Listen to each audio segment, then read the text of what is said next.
système, j'ai décompté. J'aime pas ce truc-là, mais c'est bon. Alors, avant de commencer le cours, bon, d'abord, merci d'être venu, voilà. Hein, j'espère qu'on n'a pas perdu le chemin. Alors, est-ce qu'il y a des gens qui sont nouveaux et qui n'ont pas assisté aux 2 premiers cours? Oui? Bon, et excusez-moi, vous savez, qu'est-ce que vous savez en astronomie? Bon. Non, non, c'est pour savoir quel niveau je dois présenter les choses, c'est tout, c'est simplement ça. Et vous? Des choses. Bon, d'accord. Non, mais enfin, oui, toi, tu sais des trucs quand même. Quoi donc? C'est la première fois que je viens. Oui, mais d'accord, mais tu sais quand même des trucs en astronomie, j'espère. Un petit peu. Non, c'est peut-être pour savoir simplement à quel niveau je dois présenter le discours, quoi, c'est ça. Bon, voilà, quoi qu'il en soit, nous avons été obligés d'interrompre 2 cours. Hein. Donc, voilà, ici, il y avait donc, le cours, ici, il y avait 2 cours, donc j'ai tout décalé voilà. Bon, et j'ai rajouté ici, donc, 2 cours. D'habitude, j'évite de mettre des cours si tard dans l'année parce que l'expérience montre qu'il y a, là, quand arrive les mois d'avril et mai, il y a toutes les vacances scolaires, quand c'est pas pour Paris, c'est pour une autre partie de la France, et que les gens ont des enfants, ou des petits-enfants, etc. Et puis il y a tous les congés de mai. Donc j'ai essayé de trouver quelque chose qui puisse... Enfin, bon, il y a un truc qui passe, je crois qu'il y a quand même un des cours qui est quand même pendant les vacances scolaires, mais pas les vacances de Paris. Alors, est-ce que ça vous va dans l'ensemble? Regardez vos agendas chargés, puis... Voilà. C'est bon? Bon. Alors, voilà. Bon, alors, je sais pas. Je te file un papier? Tu vas le mettre sur Internet? Qu'est-ce qui met? C'est Maria qui met sur Internet? Bah, le nouveau programme, oui. Les nouveaux calendriers. Ah bon, parce que sinon j'avais pris des feuilles de papier à cette intention. Alors j'ai laissé la fin, mais tu vas obligé de la mettre la fin. Hein, la première partie est simplement. Le cours est déjà mis à jour sur le site de l'ASA. Pardon? Le cours est déjà. Le planning est déjà mis à jour sur le site de l'ASA. Avec les nouvelles dates? Oui. Pas les 2 dernières. Bah, c'est pas possible. C'est justement, c'est ça que ça change tout. Je sais bien qu'il est sur le site de la SAT, mais les 2 dernières dates, non. Ou alors la télépathie marche mieux que je ne le pensais. Tiens, si tu peux en avoir besoin. Voilà. Voilà, donc je garde les mêmes sujets. Donc aujourd'hui, on doit traiter ce qu'on aurait pu traiter le 5 décembre, c'est la recherche récente dans le système solaire. Bon. Voilà, alors là, tout de suite, c'est pas du tout ça. L'illustration n'est pas du tout adaptée. C'est effectivement dans le système solaire, ce sont les canaux de Mars imaginés tels qu'imaginés par Flammarion. Donc c'est pas du tout les recherches récentes, mais c'est quand même très très intéressant. C'est très rigolo de regarder les paysages tels qu'ils sont dans les livres de l'époque Flammarion et les illustrateurs de Flammarion. Puis comme il y a plusieurs éditions, il y a toutes sortes d'illustrations différentes, ont une imagination tout à fait épatante. Ça date de quand, ça, cette photo? Enfin, Flammarion, ça doit être les terres du ciel, c'est de son premier, je sais pas, c'est la deuxième moitié du 19e, hein, peut-être vers 1860, je sais pas quelle date il a écrit les terres du ciel, il était très très jeune. Hein. 1870, 1880, mais je sais pas quelle édition c'est aussi, hein, c'est ça, il y a eu plusieurs éditions, je me souviens. Non mais c'est très intéressant justement de regarder, alors là il y a les canaux, encore ça c'est encore relativement sobre, mais il y en a où il y a Vénus avec des arbres, avec des ruines, avec un tas de choses, c'est très très chouette. Voilà. Bon, puis surtout quand on voit les trucs sur Jupiter aussi. Bon voilà, alors actuellement, donc je sais pas exactement, bon on reprend un petit peu peut-être les choses que je vous ai déjà dites dans les cours précédents parce que je pense que vous avez oublié, voilà. Et puis il vaut mieux que les choses, que le cours soit dans l'ensemble. Bon, donc la recherche de la vie, donc le sujet du cours cette année, c'est donc la recherche de la vie dans l'univers. Et actuellement, donc, on parle du système solaire. Et je dis donc, il y a 2 raisons pour lesquelles la recherche de la vie dans l'univers, qui était, quand j'ai commencé l'astronomie, c'était absolument pas traité. Hein. Et puis longtemps après. Donc il y a eu 2 choses. Il y a les découvertes dans les planètes et satellites du système solaire, principalement par des engins spatiaux. Hein. Et la découverte des planètes extrasolaires, et que là, on verra donc ça la semaine prochaine. Mais il y a les 2 choses les deux éléments sont vraiment passés en même temps et ont vraiment relancé ce domaine de l'astronomie. Alors, ce qui fait que ça a donné, c'est une science donc, qui s'appelle essentiellement l'astrobiologie et qui se fait c'est une science pluridisciplinaire, donc avec des biologistes, avec des biochimistes, avec des botanistes éventuellement, des philosophes, enfin vraiment, voilà, beaucoup de choses. Et donc aujourd'hui, on va simplement parler, aujourd'hui c'est purement d'astronomie, et c'est donc les découvertes dans les planètes du système solaire qui peuvent éventuellement donner naissance, ouvrir la porte de la connaissance vers la découverte d'une vie. Mais je précise tout de suite que jusqu'à présent, nous n'avons rien trouvé encore. Hein, voilà. Alors la vie sur Terre, on sait que ça peut prendre des formes inattendues, vous savez, les extrémophiles, et peut exister dans des conditions qui a priori nous apparaîtraient impossibles, mais on pense qu'une des conditions, hein, il y a des tas de raisons pour penser ça, c'est qu'il faudrait la présence d'eau liquide. Il y a des tas de raisons, l'eau est un très bon solvant, c'est quelque chose d'extrêmement fréquent dans l'univers, hein, et remarquez, c'est la seule molécule qui soit dont le volume est plus important quand elle est à l'état liquide à l'état solide qu'à l'état liquide. C'est très curieux. Voilà. Donc, bon, mais peut-être que la vie prendra des formes complètement différentes qu'on ne connaît pas. Alors, évidemment, il faut extrapoler, il faut voir jusqu'où on peut extrapoler, mais enfin bon, pour l'instant, c'est ce qu'à peu près, on pense que donc c'est l'eau liquide. Alors, on définit la zone d'habitabilité, où il peut y avoir de l'eau liquide, la température se situe entre 0 et 100 degrés, ni trop chaud, ni trop froid, voilà. Donc, ici, on a Boucle d'Or qui goûte la soupe des 3 ours. C'était une bonne condition qui est utilisée pour l'économie. Hein, quand il y a une condition ni trop ni trop peu, donc la Goldilocks condition, à un moment ça a été utilisé, maintenant on en parle moins, mais on l'a utilisé pour des planètes, et la Goldilocks condition c'est ni trop chaud ni trop froid. Voilà, donc il faut que la température soit entre 0 et 100 degrés centigrades, voilà, et donc on définit la zone habitable à partir de ce... Mais ce qu'on ne dit pas, c'est que de toute façon, la zone habitable est calculée donc uniquement à partir de la température de l'étoile et donc la distance de l'étoile à laquelle, enfin pour les autres étoiles, mais on ne dit pas que de toute façon c'est calculé pour une étoile, pour une planète qui a exactement notre atmosphère. Hein. Donc si l'atmosphère est un peu différente, la température sur le sol de la planète sera évidemment complètement différente. Donc, c'est-à-dire que la zone d'habitabilité, bon, c'est une base, mais ça demande évidemment en fait, des travaux beaucoup plus sophistiqués. Hein.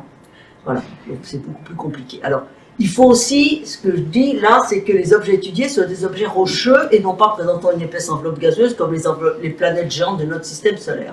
Voilà, alors je reprends ici donc notre système solaire. On a donc, ici, bon, je reprends après, voilà, le Soleil est là, les planètes sont... Voilà, et on voit donc ici Mercure, Vénus, la Terre, Mars, Jupiter, Saturne, Uranus, bon, et Neptune. Alors, oui, enfin, suivant la zone habitable déborde quelquefois un peu vers Mars quand même, un peu plus que ça, hein, d'après le dessin. Bon, et ici on a représenté les étoiles. Alors, plus les étoiles sont massives, grosses, enfin, avec un grand diamètre et chaudes, plus elles sont bleues, plus elles sont chaudes, voilà. Et alors évidemment, à ce moment-là, la zone habitable va dans l'autre sens, s'éloigne, pardon. Et plus elles sont petites, et elles sont rouges, elles sont une température plus basse, moins massive, et évidemment, à ce moment-là, la zone habitable se rapproche. Alors on verra ça plus en détail la prochaine fois. Hein. Mais il y a d'autres problèmes qui se posent, évidemment. Alors évidemment, quand on a commencé à chercher des planètes extrasolaires, on a cherché, bon, pour... des étoiles de type solaire, puisque vous savez que ça marchait au moins une fois, c'était quand même le meilleur moyen. Et alors plus les étoiles sont petites, plus ça c'est une M par exemple, plus elles sont nombreuses dans notre galaxie. Voilà. Bon, donc ça, pour l'instant, on reste au système solaire. Alors on va voir que l'eau liquide, en fait, pas déborde, mais existe en dehors de la température 0-100 degrés. Hein. Alors on commence d'abord par la planète Mars, qui est quand même un peu plus dans la zone habitable. Voilà. Alors ça, c'est pour le plaisir, parce que c'est une belle photo. Voilà. Bon, Alors on sait donc c'est un beau candidat depuis longtemps pour la recherche de la vie dans le système solaire. Alors je précise, oui, alors il y a Vénus là qui pourrait être éventuellement proche de la zone habitable, mais Vénus, on sait que c'est absolument impossible qu'il y ait la vie, enfin du moins une vie tout à fait bizarre, parce que s'il y avait la vie, il y a une atmosphère extrêmement épaisse, opaque, et qui a un effet de serre absolument très très important. Et donc la température sur le sol de Vénus, c'est quoi, 600 degrés, je ne sais plus combien, enfin c'est très très chaud, je ne veux pas dire de bêtises. Hein. Et en particulier, il y a des pluies d'acide sulfurique, et il fait tellement chaud qu'elles sont vaporisées avant d'arriver au sol. Donc de toute façon, la vie est un peu difficile à imaginer sur Vénus. Bon, Mars, ça nous ressemble beaucoup plus. C'est quand même un copain de la Terre, si on peut dire. Voilà. Alors on a cherché depuis longtemps, il y a eu toute une... Sur Mars, il y a eu non seulement des études scientifiques, mais il y a évidemment toute une littérature, toute une mythologie pour Mars.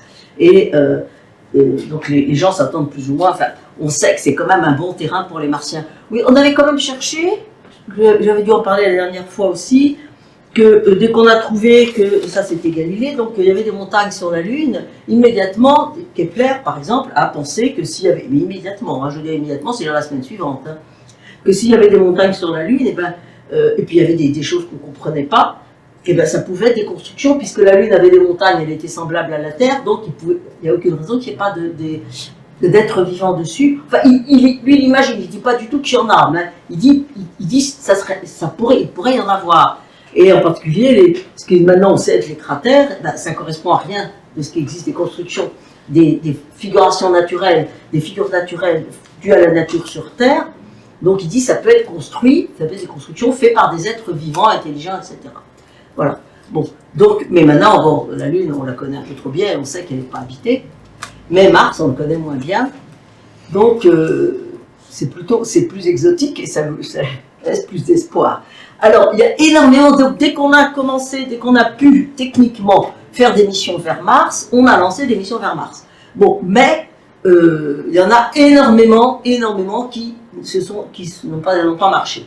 Hein. Alors, plus de 40 missions spatiales ont été lancées, certains parlaient même du démon de Mars.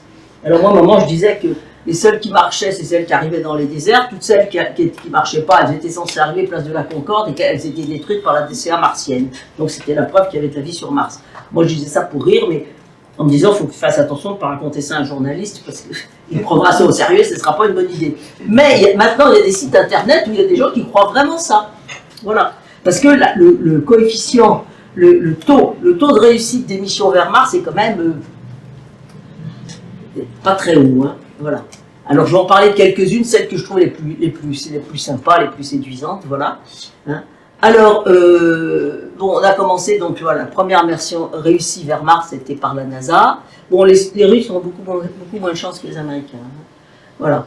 Alors, ah ben oui, mais j'ai encore oublié, tant pis. Voilà. Donc, alors, il y a les Vikings. Alors, ça, c'était assez formidable. Il y a eu un orbiteur et un atterrisseur. Et donc, des atterrisseurs, enfin, donc, et on a eu les premières photos détaillées de la surface de Mars, il y a les premiers paysages de Mars, voilà. Et il n'y a pas de canaux. Alors évidemment, on le savait déjà, parce qu'il y avait déjà eu des engins qui avaient tourné autour de Mars, mais voilà, il n'y a pas de canaux.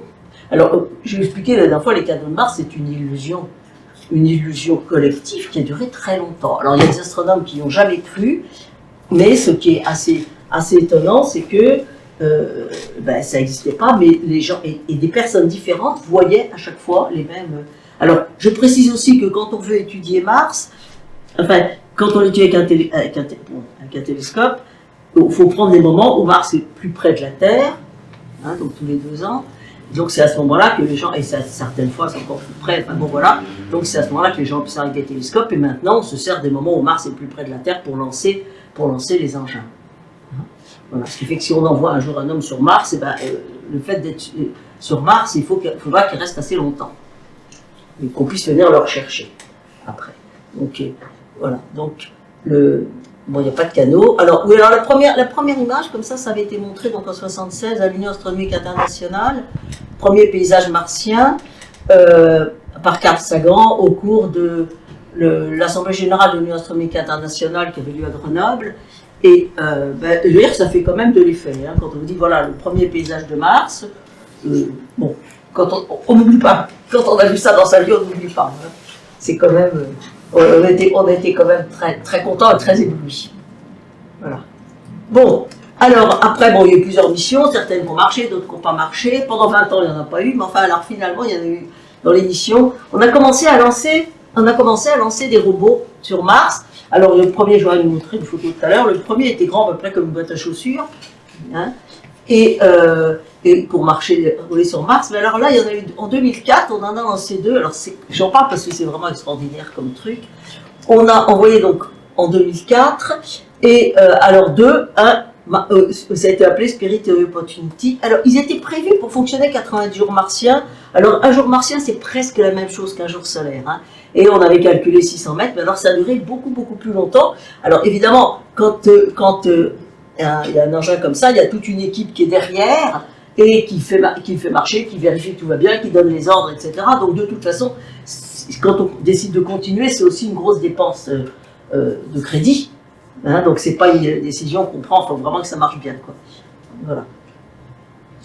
Alors voilà comment ils se tenaient. Alors voilà les détails. Alors il y a certaines rubriques Wikipédia qui donnent vraiment des informations en français. En plus, vous pouvez aller sur le site de la NASA, vous aurez des tas de détails, mais il y a certains sites de Wikipédia, même en français, qui sont très très bien faits là-dessus, qui donnent beaucoup de détails.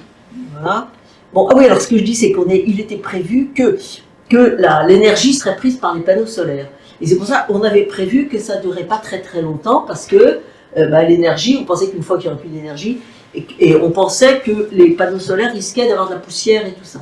Bon, mais en fait, ce qui s'est passé, c'est que, comme il y avait un peu de vent sur Mars, ça a nettoyé les panneaux solaires, et ça a pu marcher beaucoup, beaucoup plus longtemps que ce qui avait été prévu.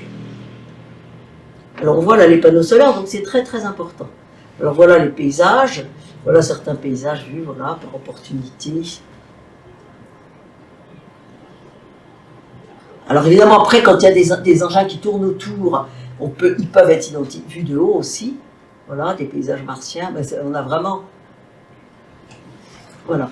Alors finalement, Spirit s'est immobilisé, ensablé, et a ensuite cessé de fonctionner. Alors, ce qui s'est passé, bon, il s'est ensablé, on a essayé de le sortir, mais finalement ça n'a pas marché, enfin c'est à distance, évidemment c'est pas très commode, et donc il est resté. Alors on a dit, bon ben très bien, il est promu au rang de station scientifique fixe. Là, on veut dire que moi j'avais admiré les communicants de la NASA qui, pour un échec, ils transforment ça en promotion. C'est quand même, non mais c'est quand même, non mais c'est épatant comme technique. Ah, moi j'ai été ébloui par, je trouvais que c'était très admirable.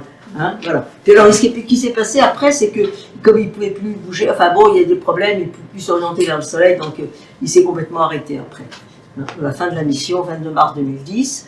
Alors, et bien alors après, voilà. Alors, Opportunity, ça a été beaucoup, beaucoup plus loin, beaucoup plus longtemps. En 2018, en 2018, excusez-moi, là je me suis retournée, j'ai perdu un siècle, c'est pas bien. Bon, en 2018, oh là là, le contact est perdu avec Opportunity et la NASA, je crois que je change ça sans tarder, annonce la fin de la mission le 19 février 2019. Donc vous voyez, il a marché jusqu'à il y a encore presque un an. Hein, voilà, c'est même pas un an, il marchait encore. Alors on avait beaucoup insisté quand il a fait son premier marathon, mais il a parcouru 45 km, voilà, depuis 2004. Alors voilà la trajectoire. Voilà le trajet d'Opportunity sur la Lune. Non, c'est complètement extraordinaire. Alors quand il marchait, sur la NASA, dans le site de la NASA, tous les jours, vous aviez le détail des trajets faits par les petits robots, tous les jours. Hein, ça, c'est tout à fait extraordinaire. Voilà. Alors, après, la NASA lance le robot Curiosity, voilà, le rover atterrit sur Mars donc en 2012. Et alors là, il était carrément fait pour détecter la vie. On avait vu donc qu'il n'y avait pas la vie comme ça sur Terre. On s'est dit, s'il y a la vie sur Mars, c'est une vie qui peut être complètement primitive, mais on va pouvoir détecter une vie primitive parce que c'est quand même très près. Hein. Donc, Curiosity a ici un engin qui permet donc de gratter et d'analyser. Il est fait pour analyser lui-même ce qu'il prend les extraits de terre et de cailloux qu'il prend sur la surface de Mars. Alors ici, vous voyez le premier, la petite boîte à chaussures Sojourner en 97. Vous voyez ici, c'est très amusant. Ils ont mis les roues, la taille des roues. Voilà. Alors ça, c'est Sojourner, Spirit et Opportunity et Curiosity. Alors vous voyez, ça devient de plus en plus gros. Hein. Mais alors ça j'ai trouvé que ces robots-là, c'était magnifique, quoi. Alors celui-là marche encore. Non, il s'est arrêté, je crois. Pas dire de bêtises, voilà. Alors voilà le détail. Et alors il y a des équipes françaises là-dedans. Hein. Alors ils avaient à un moment pensé, ils avaient été chargés de trouver des cailloux parce que c'était comparé, ils devaient prendre des cailloux puis les comparer à des cailloux terrestres qu'il aurait à l'intérieur. Et à un moment ils avaient pensé, mais trop tard. Alors à la NASA on dit non, c'est trop tard, il fallait penser plutôt remettre comme cailloux qui servirait à comparer les cailloux pris grattés par le bras là. Ils avaient pensé mettre des météorites martiennes. Ramener à l'envoyeur. Et alors ça aurait été une très bonne idée, malheureusement ils y ont pensé trop tard. Voilà. Alors voilà, ça c'est intéressant parce que vous avez, on voit le robot à côté de la taille des hommes à côté, quoi. C'est quand même un gros truc, hein. Voilà. Ça c'est un peu. Voilà. Alors ça c'est des artistes évidemment, voilà. Bon. Et alors, donc conçu spécialement pour prélever et analyser des morceaux du sol martien. Voilà. Bon, alors voilà, là, ça c'est une vraie vue. Alors, on voit quand même qu'elle a été faite par morceaux, vous voyez. On voit bien que là, il y a des quarts et que c'est une photo composite, hein, forcément. Mais ça, c'est les 90, 360 degrés tout autour. Voilà. Alors là encore, tempête de couleur, ça c'est pris par autre chose. Alors on voit, alors ici, on a la tempête est là, Opportunity est là et Curiosity est là-bas. Non, on connaît très bien. Moi j'ai l'impression qu'on connaissait très bien Mars, mais bon. Alors voilà, ici, on a donc une des premières vues envoyées par Curiosity et les détails correspondent maintenant à quelques millimètres. C'est étonnant. Hein. C'est vraiment superbe. Voilà. Alors là, ils ont trouvé une photo sur Mars et ils ont continué par une photo sur la Terre et ça se continue très bien. Enfin bon. Alors on analyse en particulier les géologues et les minéralistes peuvent, d'après la forme des cailloux, hein, des galets sur Mars, ils peuvent savoir s'il y avait un fleuve, s'il y avait de l'eau, quelles étaient les caractéristiques du cours d'eau qui a forgé ces galets. Hein. On peut savoir énormément de choses comme ça. Voilà. Et alors là, on voit, voilà, par exemple, hein, le mont Sharp a été élaboré à partir de sédiments déposés dans le lit d'un grand lac il y a plusieurs dizaines de millions d'années. Alors pourquoi l'eau a disparu sur Mars? Je ne sais pas si on le sait encore. Voilà. Alors voilà les dunes de Mars. Voilà. Alors voilà, ici, le gravier de la roche, Link, a des formes arrondies indiquant qu'il a été roulé dans un cours d'eau.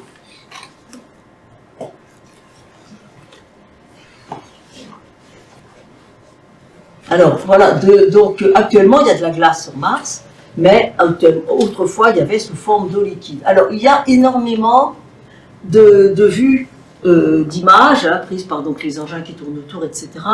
Parce que je ne peux pas tout, il y en a énormément, hein, il y en a énormément. Et voilà, ça qui correspond vraiment à des vallées fluviales. Hein. Et puis alors il y a par exemple aussi ce genre de détail ici. Ça a l'air de ressembler vraiment à des écoulements liquides qui ont provoqués par des éléments liquides. Alors là, on voit en plus qu'il y a des évolutions, il y a une espèce d'érosion. Vous voyez là, il y a un niveau dépôt. Voilà. Alors ça, bon, est-ce que c'est de l'eau qui a créé ça? Ici, Ravine sur la paroi. Mars Global Surveyor. Alors ça, c'était en 2003. Voilà. Alors ça, c'est des fausses couleurs. Hein. Voilà. On a observé des lignes de pente récurrentes qui varient suivant les saisons martiennes. Est-ce que c'est des écoulements d'eau liquide? Est-ce que c'est des écoulements de matière sèche? D'autres disent que ça peut être une espèce d'autres scientifiques pensent que ça peut être une espèce de saumure, vous voyez, d'eau saturée, sel de plate. Voilà. Donc, des traces sombres qui évoquent des ravines, les traces de 50 cm à 5 mètres de large qui sont sur des centaines de mètres le long de pente s'appellent donc recurring, donc les lignes de pente récurrentes, en anglais RFL. Alors, elles apparaissent en été à l'équateur et ça varie suivant les saisons. Les latitudes moyennes pour ensuite disparaître et revenir à l'été suivant. Alors, observez d'abord avec Mars Global Surveyor, après avec une autre sonde. Hein. Alors, nombreuses hypothèses, écoulement de sable ou de roche, flot d'eau liquide issu de glace souterraine, gravier creusé par l'action du CO2, condensation de l'humidité de l'atmosphère martienne, etc. Voilà. Alors, on pense que ça pourrait ne pas être simplement de l'eau, mais une espèce de saumure. Bon. Voilà encore un... Vous voyez, comme ici, comme ça, la flèche montre bien comme ça évolue. Hein. Attention, il faut leur employer en couleur fictive. Alors, voilà, vous voyez ici, on voit vraiment des ravines très étonnantes. Alors, ici, il y a aussi, oui, je vais en parler, là, il y a un nouvel engin qui s'est posé sur Mars, donc créé par des Français, c'est Philippe Lognonnet qui était responsable de ça. Alors, l'idée est d'étudier, c'était pas de rechercher la vie directement, lui, c'est pour ça que j'en ai pas parlé quand même. Ça, mais comme ça s'est passé il y a quelques mois que ça vaut le coup d'en parler, c'est d'étudier justement plutôt la constitution de Mars, hein, et le sol de Mars, voir si... Alors ils ont détecté des espèces de tremblements de terre martiens, enfin bon, voilà, ça c'est carrément de la géologie.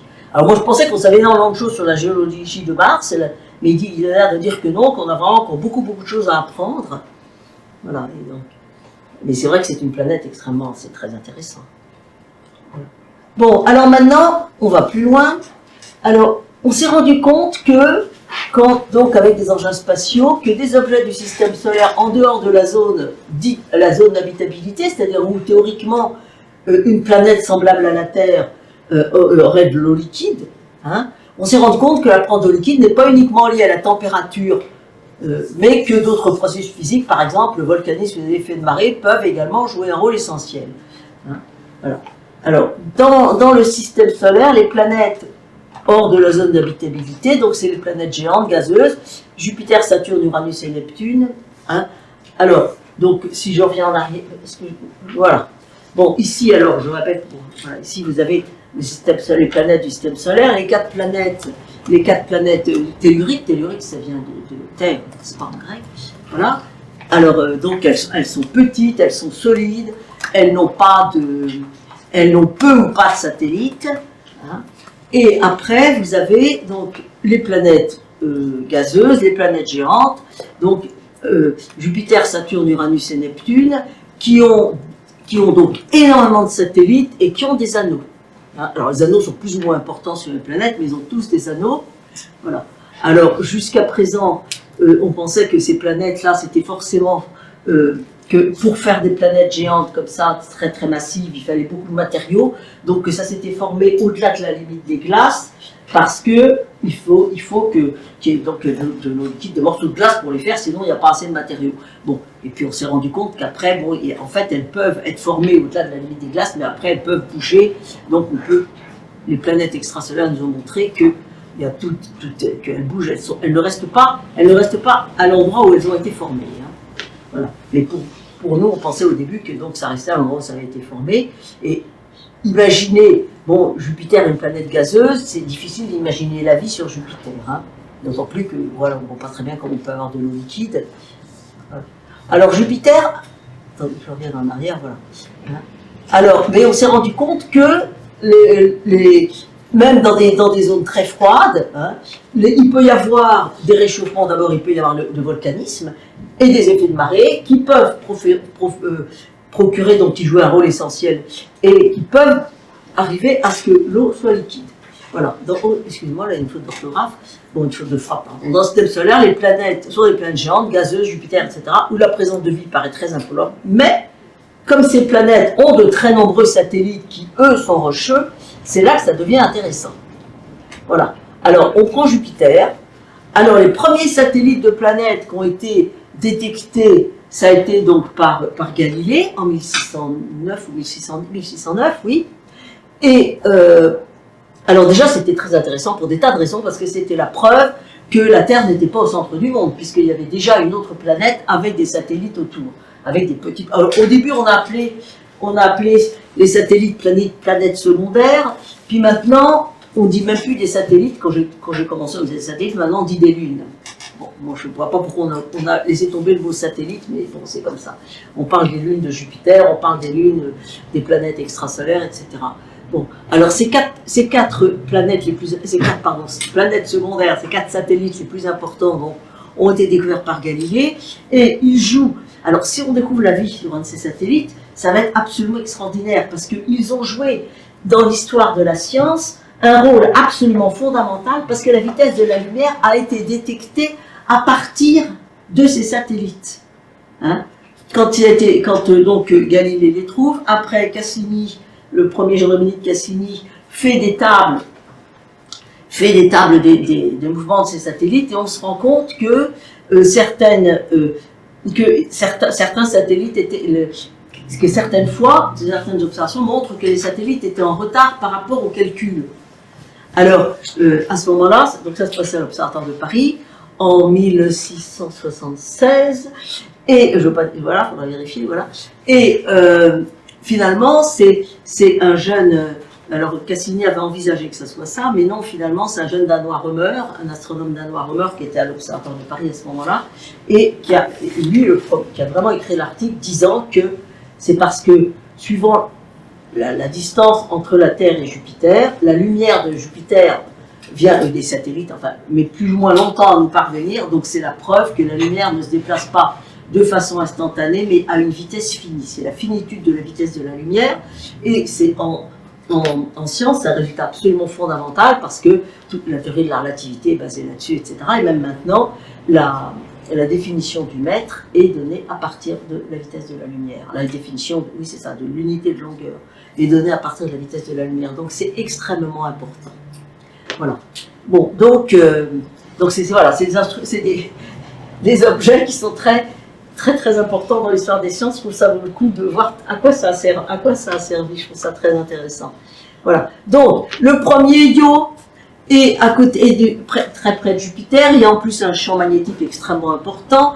Il est très distordu par puis en plus il a une trajectoire qui est un peu elliptique. Alors tout ça fait des distorsions. Et Io est très volcanique. Très volcanique. Donc voilà. Donc on ne cherche même pas de l'autre là-dessus. Probablement pas parce que ça serait gelé. Donc on est très au-delà de la zone habitable, la théorique zone habitable. Donc Io, il y a des volcans en éruption, en activité, voilà. Bon, mais alors c'est Europa qui va nous intéresser pour l'instant. Europe en français, on dit Europe, voilà. Alors le satellite gelé, bon, les crevasses ont été mises en rouge pour être plus visibles. Hein. C'est pas la couleur naturelle, c'est assez laid. Même. Voilà. Alors là, on a tout le détail, vous voyez. Alors dès qu'on a envoyé des... Remarquez, ça s'est passé pour les sondes voyageurs. Les premiers engins spatiaux qui ont été près vraiment les astres lointains du système solaire, moi, ce qui a été très étonnant, ça a été comme les satellites étaient différents les uns des autres. C'est ça qui était... Ça a été à chaque fois, c'était la surprise complète. À chaque fois, il y avait des séminaires absolument épatants. Chaque fois que le voyageur arrivait près d'une planète, et racontait donc tout ce qui est les découvertes qu'on pouvait voir tout de suite, et il y a une ou d'autres après, enfin qu'on a étudié plus en détail des observations, mais tout de suite, toutes les images qu'on a eues des satellites, c'est très étonnant parce que ils sont vraiment très différents les uns des autres, d'une façon générale. Alors voilà, ça c'est donc, voilà, Europe. Alors bon, voilà des exemples de surface d'Europe. Alors bon, on sait qu'il y a une banquise, on sait que c'est une banquise, on sait que ça veut dire qu'il y a de l'eau dessous. Hein? Mais alors ce qu'on ne sait pas, c'est l'épaisseur de la banquise. Hein? Pas encore tout. Alors, voilà. Alors on pense que donc, voilà une image telle qu'on pense que c'est, voilà, donc ici il y a le centre est solide, hein? Et puis ici il y a un océan, et par-dessus, c'est couvert de glace. Alors, évidemment, la question, c'est, bon, si il y a de l'eau liquide, qu'est-ce qui empêcherait qu'il y ait des animalcules ou des gros animaux, je ne sais pas, enfin voilà, et la vie dans cette eau liquide. Hein, parce qu'on dit que l'eau liquide est indispensable à la vie. Voilà. Alors, donc, un noyau, alors ça, c'est donc le détail. Voilà, le détail. Il y a un noyau rocheux, un noyau métallique. Ici, l'intérieur rocheux, des roches. Et puis, alors, ici, il y a évidemment, quand on regarde ça, on a l'impression que c'est très épais, mais par rapport à l'ensemble de l'astre, c'est pas épais du tout. Vous voyez, il y a ça. Et puis, il y a la banquise par-dessus. Mais là, on a, enfin, tel qu'on pense que c'est actuellement. Hein. Alors, évidemment, c'est très intéressant, mais alors, il faut pouvoir percer la course de glace. Alors, ça fait donc très longtemps qu'on espérait qu'on pourrait envoyer une sonde, parce que tout de suite...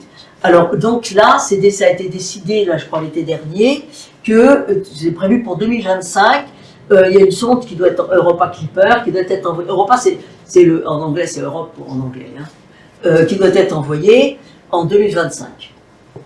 Ah oui, alors les noms des satellites, quand on a donné les noms des satellites de Jupiter, ça ne s'est pas fait tout de suite, il y a eu des grosses discussions, etc.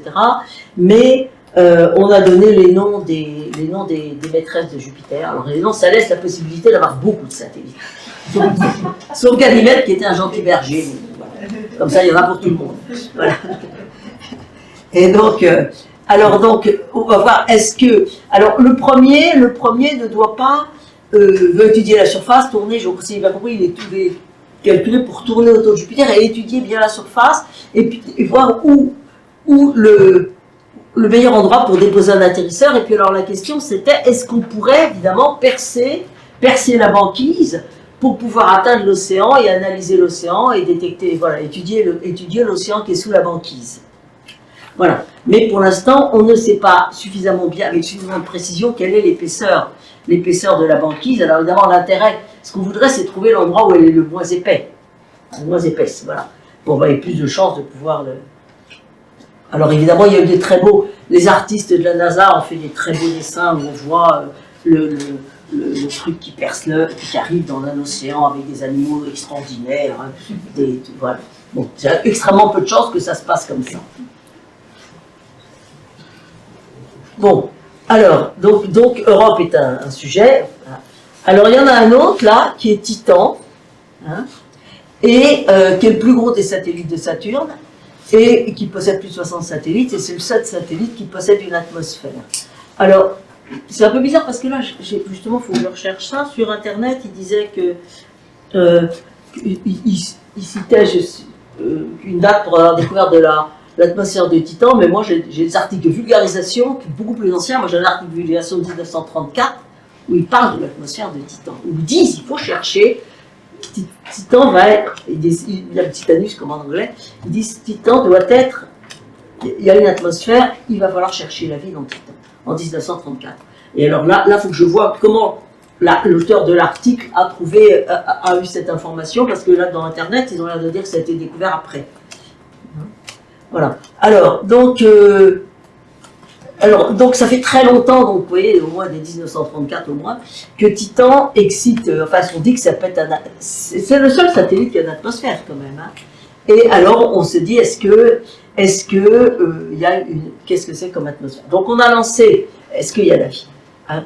Alors on a lancé la sonde Huygens. Alors il y a la mission Cassini, donc Cassini c'est une sonde qui tourne autour et qui a toute une trajectoire et qui a lancé Huygens. Alors Huygens, oui, je voulais mettre une photo parce qu'il y a des très jolis tableaux de Huygens jeune, il est vraiment très très beau, mais bon voilà, je n'ai pas eu le temps, j'aurais plus de retard.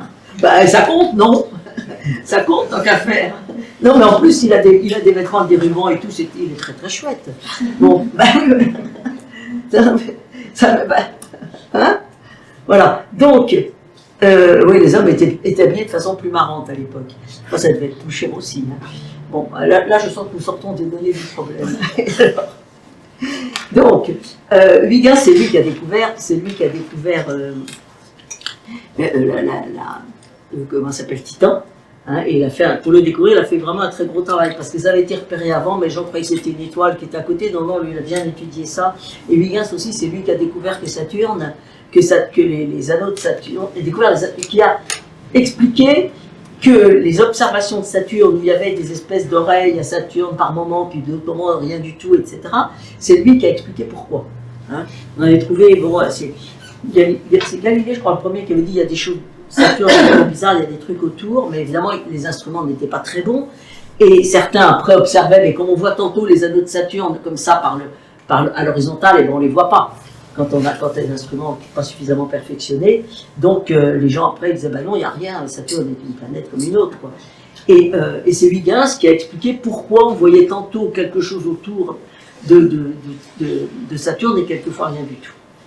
Voilà, suivant l'orientation des anneaux. Alors, évidemment, si on veut étudier les anneaux, il faut prendre un moment où les anneaux sont inclinés. Et puis, si on veut étudier les satellites, il vaut mieux prendre un moment où les anneaux sont vus par la tranche et pas être gênés par les anneaux. Alors, c'est toute une étude des satellites de Saturne. C'est toute une étude très, très intéressante aussi. Hein. Voilà, c'est une très, très belle planète. Voilà. Donc, ah oui, alors voilà, le Titan. Alors, ici, vous avez, je ne sais pas pourquoi l'on mis dans ce sens-là. Ah oui. Ici, donc, vous avez Saturne. Voilà, la division de Cassini, les divisions entre les anneaux. Hein, et puis, on voit ici, donc, certains des satellites de Saturne. Alors, certains sont voilà, dans les anneaux, mais d'autres sont beaucoup, beaucoup plus loin. Hein. Alors, une question. Oui, bien sûr. Est-ce qu'il serait, ou est-ce qu'il est possible, est-ce qu'il est déjà arrivé que l'un des satellites rentre en collision avec des morceaux d'anneaux? Je ne sais pas si dans ma tête c'est logique, mais je ne sais pas si... Alors, je ne sais pas, moi j'avais trouvé quelquefois qu'il y a à un moment, on pense qu'il y a des gens qui disent qu'il y a des satellites qui se forment et qui disparaissent après, etc. Mais je pense... Bon, en fait, c'est compliqué parce que les anneaux... Non, d'abord, je vais dire tout de suite, c'est pas vraiment ma spécialité. Enfin, voilà. Mais quand même, les anneaux sont faits de morceaux de cailloux. Oui. Bon. Alors, à partir de quand vous dites qu'un caillou est un satellite, ou à partir de quand vous dites, ben non, c'est simplement un composant, un élément des anneaux, voyez. D'accord. Oui. Hein, mais il y en a, par exemple, on sait qu'il y a des anneaux qui font qui reviennent sur eux-mêmes, des satellites qui reviennent sur eux-mêmes, etc. Et il y a aussi toute une étude d'équilibre entre les anneaux et les satellites, etc. Donc, jusqu'à présent, je ne crois pas que... Bah, peut-être, je ne sais pas. Pour l'instant, ça a l'air en équilibre. Quelquefois, il y a des collisions. Hein. Par exemple, il y a c'est surtout une collision avec les comètes, par exemple. Il y a des années, il y a eu une comète, on s'est rendu compte qu'il y a eu une comète, et après ça, la comète s'est cassée en morceaux. On s'est rendu compte qu'elle était cassée en morceaux en passant près de Jupiter. Et quand on a fait les calculs, on s'est rendu compte qu'elle allait repasser près de Jupiter et qu'en plus, elle allait tomber dans Jupiter. Donc, il y avait le tact de ne pas avoir plus de 26 morceaux, donc on leur a donné des lettres de l'alphabet, c'est très marrant. Et les morceaux sont tous tombés sur Jupiter. Ce qui était évidemment, alors à ce moment-là, on avait dit à tous les astronomes, c'est pas on avait bien calculé les dates, le moment et tout, et tous les astronomes du monde savaient que c'était pas la peine de demander du temps de télescope à ce moment-là, s'ils étudiaient autre chose. Voilà, c'était tous les télescopes du monde ont été, et les seuls qu'on vu, c'était les télescopes qui étaient en Antarctique, parce que sinon c'était de l'autre côté. Alors évidemment, Jupiter a tourné, donc on l'a vu quand même, mais on n'a pas vraiment vu, sauf en Antarctique, et là c'était vraiment des très petits instruments. Et si depuis, je crois ici, il y a eu un engin spatial aussi qui a observé. Voilà. Non, mais alors là, c'est un exemple de... Puis on sait qu'il y a énormément de comètes maintenant qui tombent dans le Soleil aussi. Voilà. Donc ici, alors en haut, vous avez donc les objets célestes sont... la taille est amplifiée pour faire apparaître leur topographie régulière. Voilà. Mais on a tout le détail ici, voilà quelques-uns des plus importants. Hélène là-haut, bon, est détectée par un soleil. Hélène, c'est un Français qui a donné le nom. Lui, c'est lui qui l'a trouvé, puis il a donné le nom de sa fille, d'une de ses filles. Voilà, donc...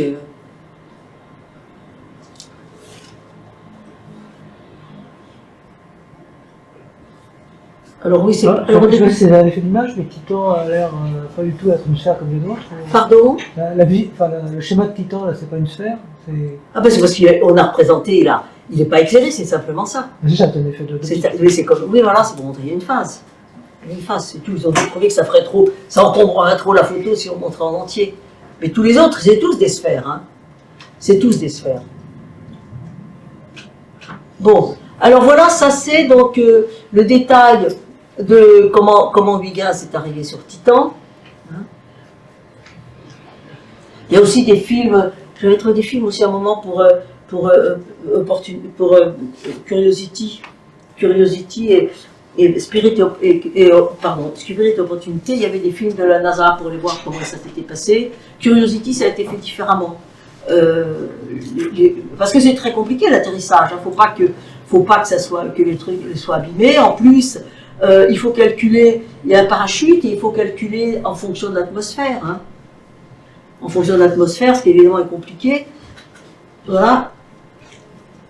Et voilà donc tout le détail de... Et alors on avait bien calculé pour que les photos qui prennent des photos tout le temps de la descente. Voilà alors 8 km d'altitude, c'est les photos de l'époque. Voilà. Alors ça, à côté, on a mis les paysages. Oui, non, ça, c'est des paysages de Titan. Après, c'est des fois des paysages terrestres qu'on a mis à côté pour montrer que... Alors voilà, ça c'est un autre instrument. Alors il y a aussi, on a fait fonctionner aussi avec Cassini, quand on est autour, on a fonctionné des radars, on a fonctionné des choses qui marchaient avec, je crois, je ne veux pas être bêtise, en ultraviolet, oui. Voilà. Alors, l'atmosphère de Titan est composée d'azote, mais aussi de méthane et de nombreux composés organiques. Alors, les composés organiques se forment quand le soleil détruit le méthane.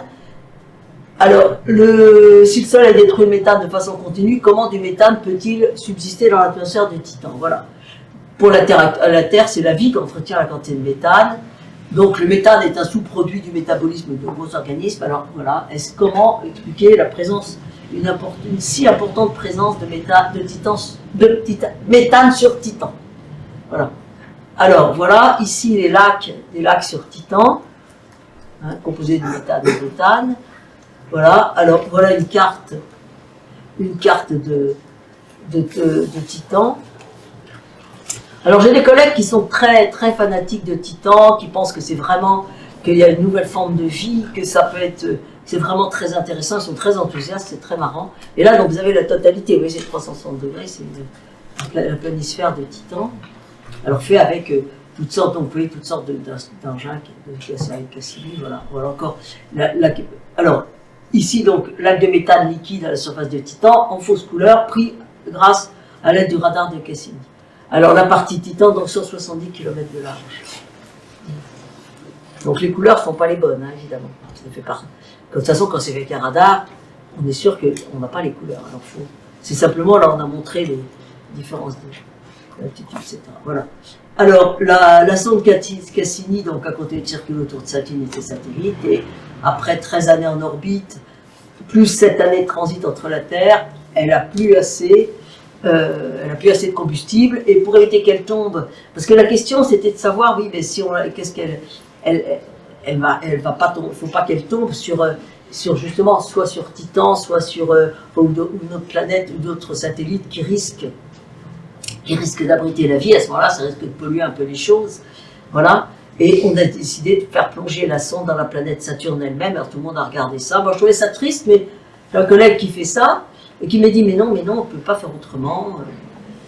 Voilà. Et lui, il était pour ça. Et effectivement, je crois qu'il avait raison. Donc voilà, et ça s'est donc fait. Vous savez, il y avait une à la Cité des Sciences, vous pouvez aller voir ça. Voilà, dernière orbite, donc le mois de septembre 2017, et on a lancé donc. Et évidemment, au passage, on s'est débrouillé pour observer les anneaux autant qu'il est possible. Ça, c'est voilà la mort de Cassini. Alors Cassini était un astronome italien qui est venu en France et qui a été directeur de l'Observatoire de Paris et qui a dirigé l'Observatoire de Paris. Il y a eu 4 générations de Cassini, fils, petit-fils et arrière-petit-fils pendant 4 générations, donc depuis 1667 jusqu'à la Révolution. Et après, ça s'est pas très bien passé. Enfin, il a sauvé sa tête, le Cassini de l'époque a sauvé sa tête, voilà. Et après, il y a une autre période pour l'Observatoire de Paris. Voilà. Donc, alors, il y a eu une étude sur un autre satellite de Saturne, Encelade.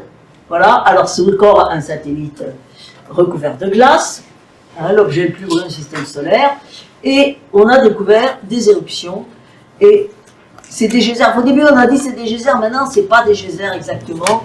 Mais ça prouve qu'il existe, que c'est un petit peu moins chaud, voilà, en 2005, alors par Cassini.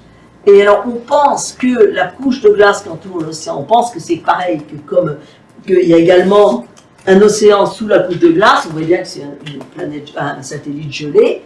Hein. Alors là, on voit la couche de glace fait 18 à 22 km d'épaisseur, et au pôle sud d'Encelade, elle est simplement 1,5, on pense, voilà. on voit les fissures d'où s'échappent les geysers. Et alors quand on fait la température, on voit que là où il y a des fissures, évidemment la température est moins froide qu'en dehors des fissures. Hein. Voilà. Alors donc on pense qu'il y a un océan qui ferait 45 km d'épaisseur et donc alors évidemment là quand il y a de la vapeur, voilà les images, voilà, alors voilà en slide, on va revenir en arrière. Voilà, on voit les fissures, voilà. Alors là, là quand c'est comme ça, on a mis des couleurs, hein, ça c'est des fausses couleurs le bleu. Hein. Voilà.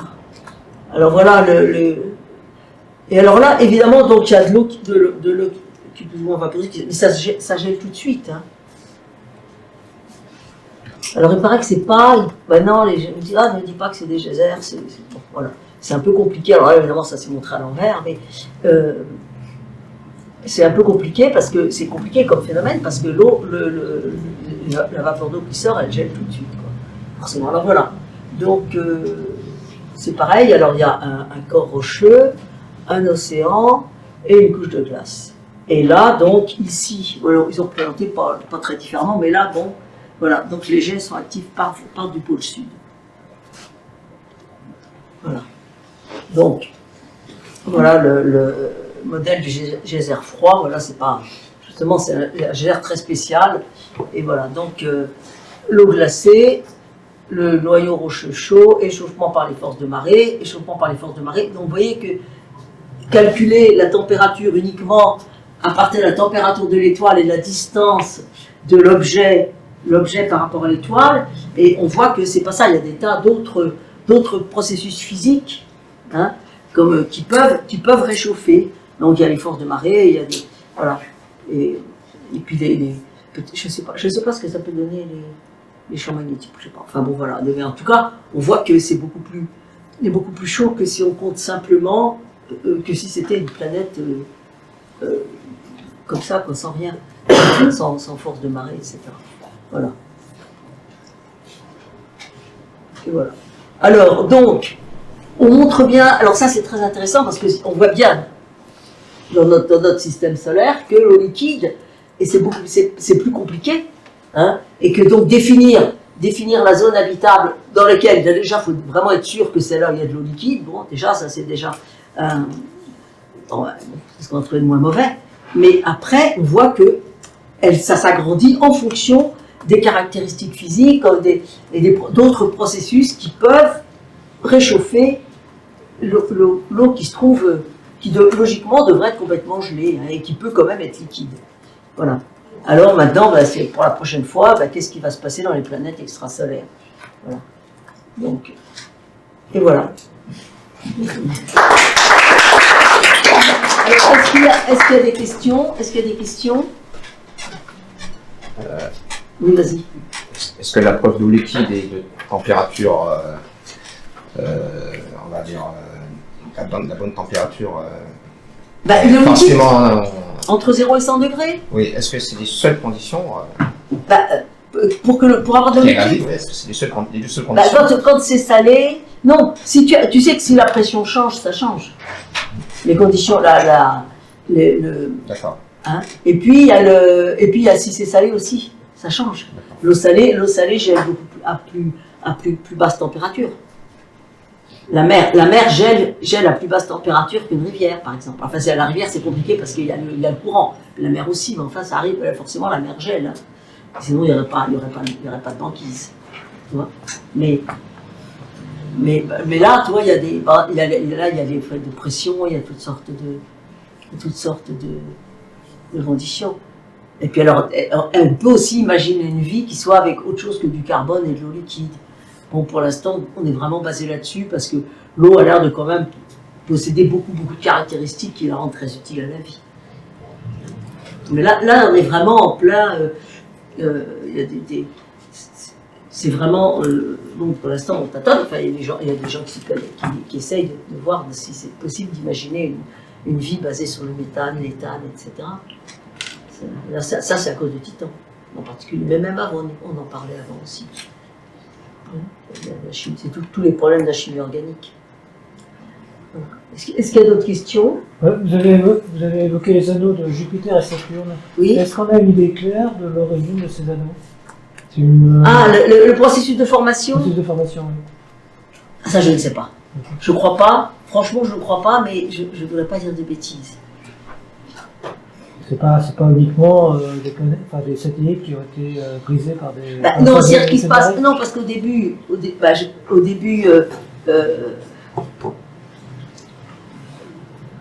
Non, je ne sais pas. Je ne sais pas, parce que, vous savez, c'est dans la formation des systèmes solaires, des systèmes planétaires, il y a des tas de choses qu'on ne sait pas encore. Alors, la formation des anneaux, ça, je ne sais pas. Je ne sais pas si ça. C'est même, je dis, même dans la formation des planètes, etc., il y a des pas entre le moment où vous avez des particules, enfin bon, donc des molécules, et puis après ça, qu'ils arrivent à faire des planètes, il y a toutes sortes de. Comment ça s'agrège, comment, etc. Ça, il y a tout un pas, et il y a des tas de choses pour lesquelles on ne sait pas encore. Et ça, pour la formation des satellites, ça, je ne sais pas. Je ne crois pas qu'on sache, mais je ne veux pas dire de bêtises. Alors, du coup, la recherche de vie sur Mars, c'est complètement abandonné, du coup, là. Ah, bah, pas du tout. Pas du tout, ça Pas marche. du tout. Non, Curiosity, non, il cherche, tu vois, il veut creuser justement pour voir s'il n'y avait pas des. On sait que la vie sur Mars, si elle existe, elle sera. Comme on ne l'a pas trouvée sur Terre, enfin sur la Terre, voilà, externe, on pense éventuellement interne. Donc, pour creuser, voir s'il n'y aurait pas une vie dedans. Parce qu'on pense qu'il y a eu autrefois de l'eau et que l'eau, bon, il y a des traces, etc., elle est à l'intérieur. Donc, est-ce que la vie serait partie en même temps? Mais croit-on sérieusement qu'il y a potentiellement eu ou il y a une forme de vie sur Mars? Ou c'est une façon de faire. Ah, une forme de vie, non. J'ai dit de l'eau. De l'eau. Non. Mais c'est pas l'eau. Si on considère que l'eau c'est une condition nécessaire, mais pas suffisante pour avoir la vie. Non, parce que si on cherche justement, on va voir ça dans le reste des cours, mais la vie. On ne sait pas du tout. Hein. Parce que pour la vie sur Terre, il y a eu des études qui ont été faites qui montrent que la Lune joue un rôle de stabilisateur par rapport à l'orientation de la Terre. Hein, et que par conséquent, le problème, c'est que la Terre, l'existence de la Terre et de la Lune, c'est lié, il y a eu une catastrophe. Donc un événement, justement, c'est une collision. Il y a un événement relativement rare. Hein, ce n'est pas un processus habituel. Hein. Et si c'est vraiment. Et alors, donc, on pense que. Enfin, c'est certaines théories qui pensent que la Lune joue un rôle de stabilisateur, ce qui évite que l'axe de la Terre, n'oscille de façon chaotique. Mais à ce moment-là, pour que le climat reste suffisamment stable, pour que la vie se développe et se perfectionne de façon jusqu'à arriver à nous, qui est quand même très chouette, voilà. Et ben, s'il y a besoin d'un événement improbable, c'est embêtant. Vous voyez ce que je veux dire?